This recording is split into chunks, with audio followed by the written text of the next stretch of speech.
The Supreme Court on Thursday also delivered judgment on the appropriateness of the entry requirements used at the Ghana School of Law.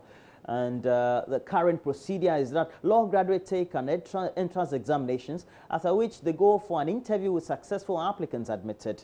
This was challenged by US-based Ghanaian Professor Kweku Asare. And the court described the process as unconstitutional and directed steps that are initiated to put an appropriate system in place. There's more in this report.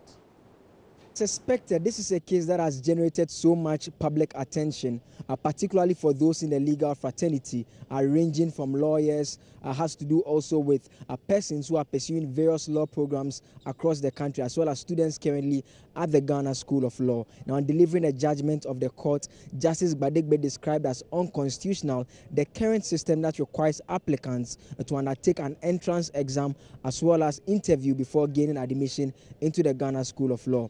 He therefore ordered that the General Legal Council passes appropriate regulation through the various procedures to support whatever system of admission they intend to put in place. However, this does not apply to the present admission that is ongoing, that's supposed to take place for students pursuing academic studies for the 2017 and 2018 academic year, but it rather applies to those who will be undertaking program in the 2018-2019 academic year. They therefore directed that the General Legal Council has within 6 months to commence implementation. But this still does not sit well with the plaintiff, Professor Kweku Asare, who initiated this action. He is of the view that the court is asking persons to engage in illegality, for which reason he has served notice to initiate another action here at the Supreme Court. The students who are currently scheduled to take the exam in 2017 should go ahead and take the exam.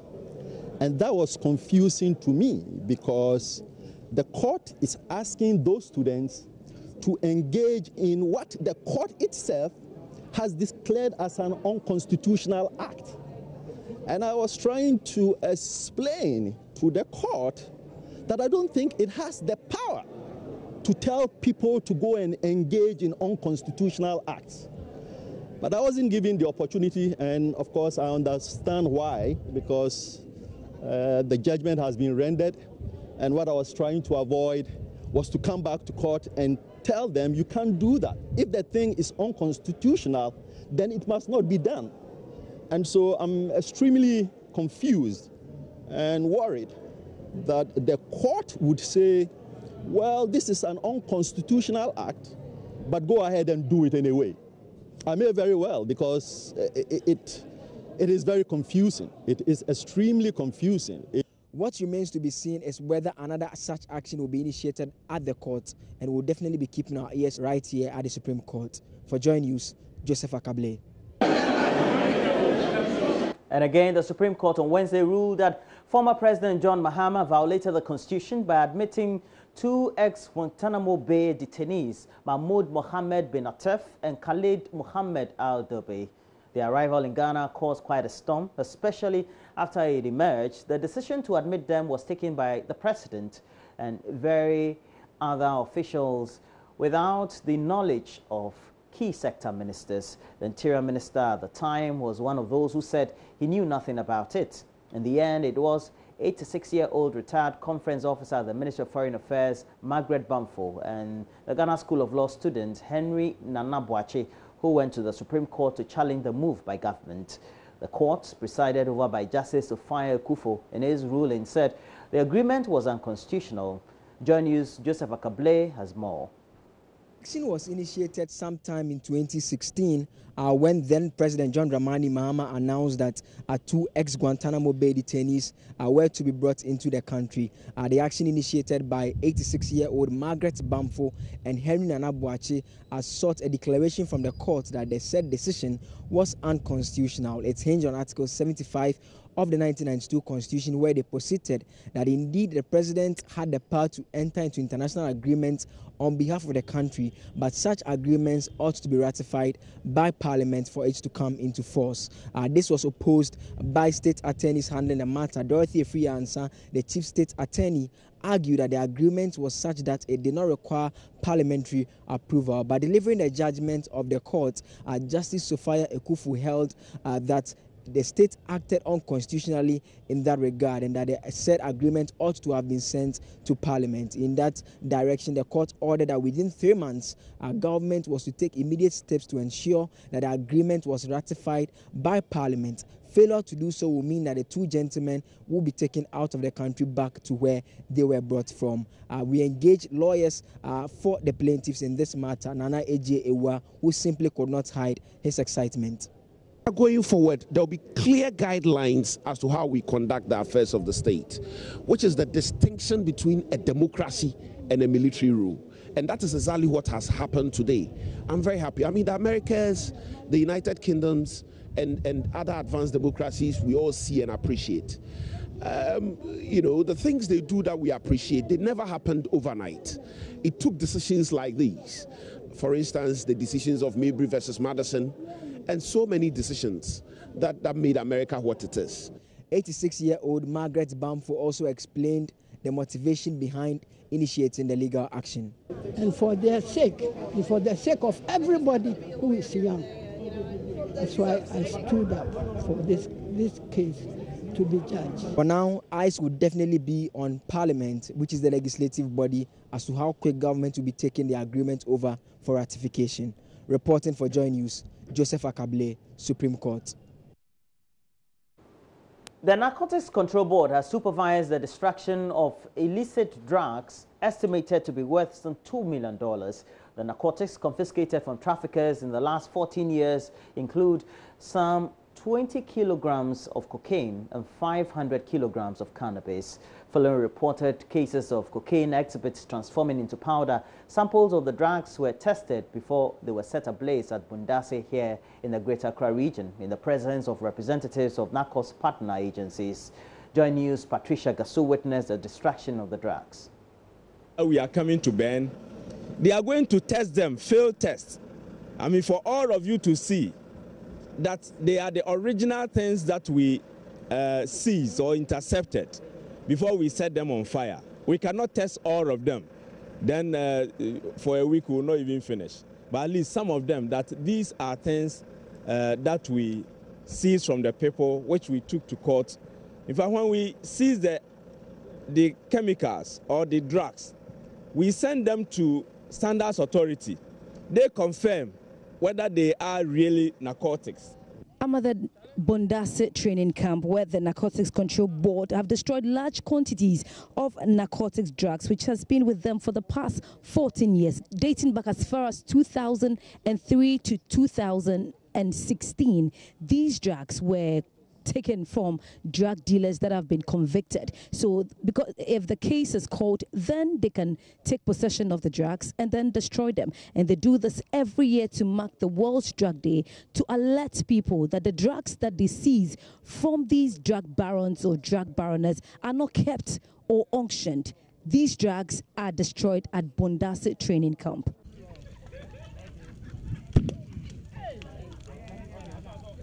Still at Bundase training camp, I've been joined by the Deputy Executive Secretary of NACOB in the person of Mr. Michael Addo. So I know this is not new because you told me you do this every year on World Drugs Day. So can you take me through some of the items that are being destroyed here? Today, what we are destroying, we have 20 kilograms of cocaine, we have 25 kilograms of heroin, we have 3 kilograms of methamphetamine, and we have about 5 tons of cannabis. Okay. 5 tons of cannabis. And we also have cat. Cat is another plant. It's also grown in the Eastern African countries. Okay. It has, when consumed, effects almost like that of cannabis. Okay. So those are the things that we are destroying here today. Oh, value not. In Ghana, the street value for these items will be about $2 million. $2 million.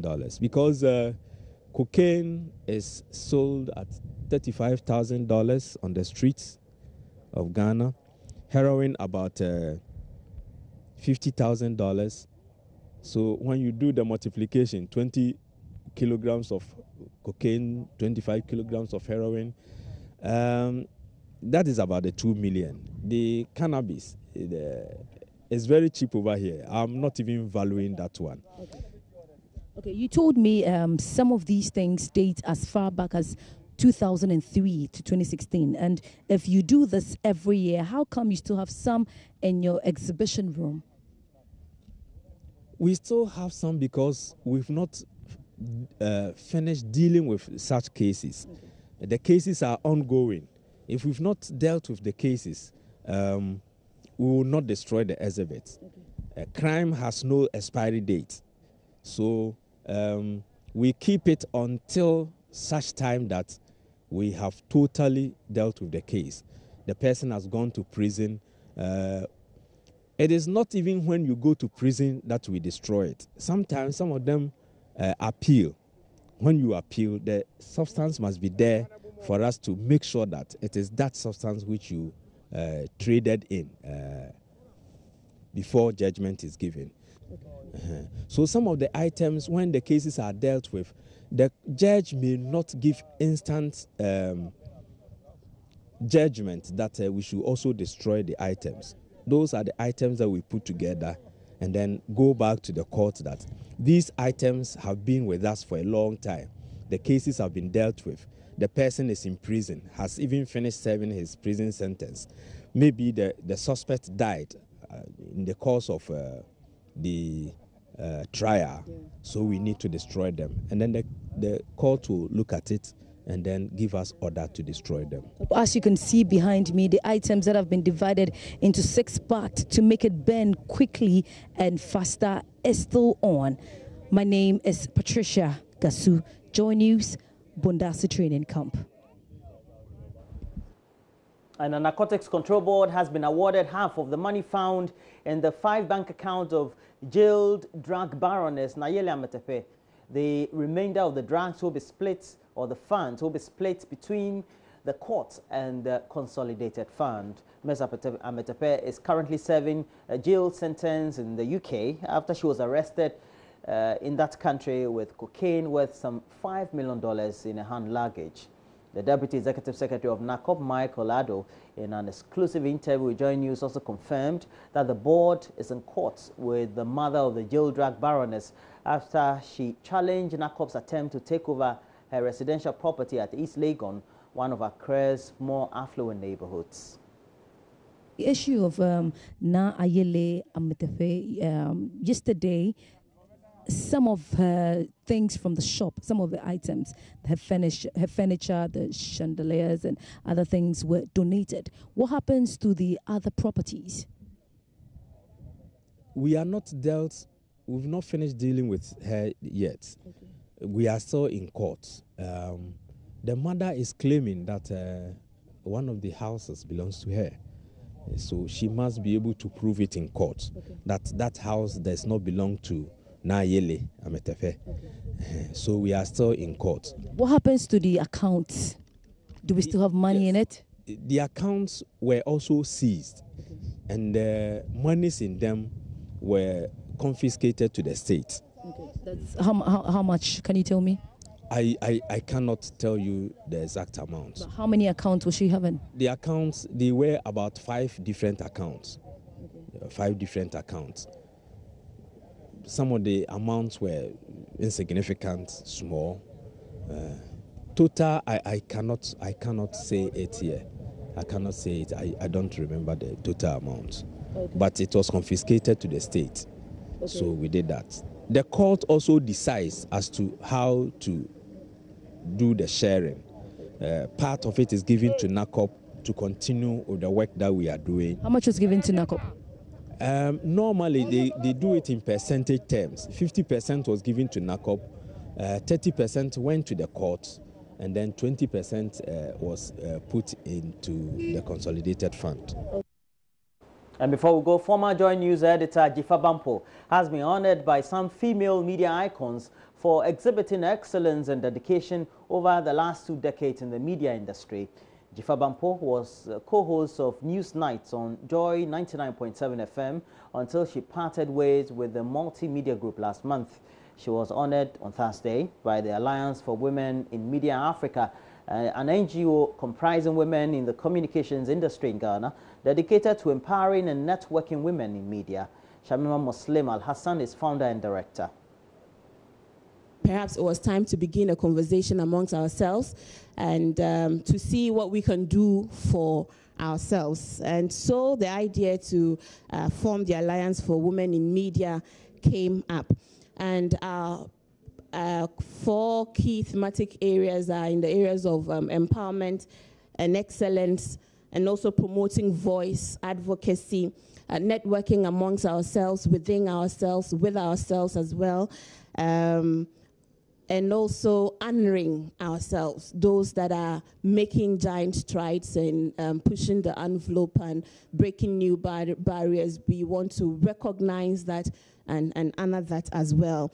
I'm deeply, deeply touched. I'm deeply honored. I'm humbled. I'm humbled because I didn't get into the job thinking that where I've reached is where I would reach. And so, Shamima, thank you for this honor. It matters to me when your peers appreciate and recognize your work, apart from the public for whom we work for. We celebrate you for your achievements. We honor you for your dedication. We thank you for your service, and we are so sorry to see you go, but very happy to see you grow. May you continue to be a beacon of excellence and inspiration in your new endeavors. So we present that to you.